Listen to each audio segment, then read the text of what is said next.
సుదీర్ఘ కష్టాలు తీరినట్లే అనడం కన్నా పశ్చిమ నియోజకవర్గంలో ఎన్నో సంవత్సరాలుగా ప్రజలను వేధిస్తున్న దీర్ఘకాలిక సమస్యలను తీర్చడంలో రాష్ట్రంలోనే ముందు వరుసలో ఉన్న మన శాసనసభ్యుడు ఘనబాబు తీర్చారంటూ ఘంటాపథంగా చెప్పవచ్చు.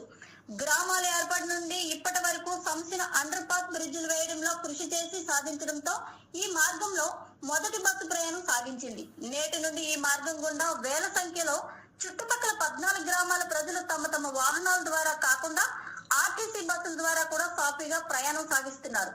దీనితో గోపాలపట్నం వెళ్లే ప్రధాన రహదారిలో ట్రాఫిక్ కష్టాలు కూడా కొంతవరకు తీరినట్లే. దశాబ్దాల తరబడి తీవ్ర ఇబ్బందులు పడుతున్న ఈ 14 గ్రామ ప్రజల కష్టాలు తీరడంతో ఘనబాబు కృతజ్ఞతలు తెలియజేశారు.